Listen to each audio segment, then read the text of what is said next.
Так, мен бүгүн эми социалдык маселелерди көтөрүп атайын биздин вице-премьер Эдил Байсаловго кайрылат элем да. Мына Бишкекте деген өз кызын зордуктаган биздин жараныбыз кармалды да, инвалид кыз экен да. Бул маселени эми иш козголуп тура милиция өз кызматын аткарып жатат. Бирок ошол эле убакытта Кыргызстанда мүмкүнчүлүгү чектелген балдарга ЛОВЗ, ДЦП, бул дети с ментальными нарушениями дагы буга кирет. Анын ичинде зордук, зомбулуктан жабыркаган балдарга адекваттуу квалификациялуу жардам көрсөтүү үчүн адистер, анын ичинде адвокаттар, психологдор жана социалдык кызматкерлер жетишсиз.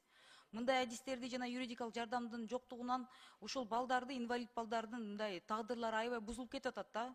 Алып бара турган биздин кризисный центрлерде деле жок, буга атайы ыңгайлаштырган, даже элементарно ЛОВЗ үчүн бизде эми туура түшүнөсүздөр да, шарттар түзүлгөн эмес да. Ушул маселени бир көңүлгө алып койсунчу деп суранат элем.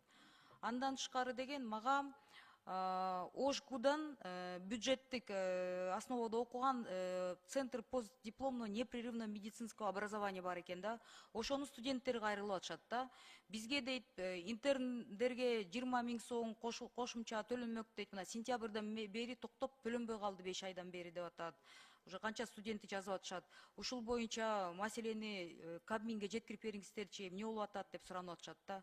Андан тышкары деген биздин мед академиянын ординаторлору кайрылып атышат да. Мисалы анын ичинде аябай керектүү бир эме профессиябыз бул анестезиолог, реаниматолог. Тиги дүйнөдөн сактап келген, ошо канча өмүрдү сактай турган кесип керек. Кесиптердин студенттери кайрылып, бизге деген ушул 20 000 сом жаш дарыгерлерге, ординаторлорго төлөнмөк дейт. Мына биз деген ошонун ичинде мисалы Нарын Обл клинический больницада клинический ординатурасы өтүп атабыз дейт, клиникалык ординатураны.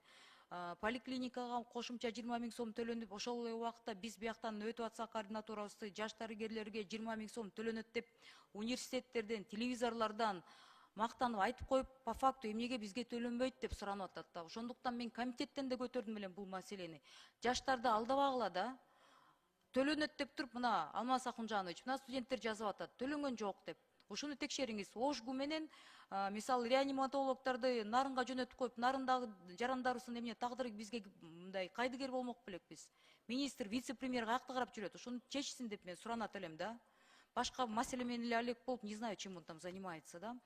Андан тышкары деген мигранттар кайрылып атат да. Депорт болгон мигранттар орус мамлекетинин аэропортторунда жатышат дейт. Кете тургандай биздин каражаттарыбыз жок дейт. Ушул Орус Федерациясында биздин Кыргыз Республикасынын элчилигине кайрылат элем. Ушуну бир текшерип коюңуздарчы, аябай суранып атышат да. Эмне маселе болуп атат, кандай болуп атат, өздөрү барып келишсинчи. Рахмат.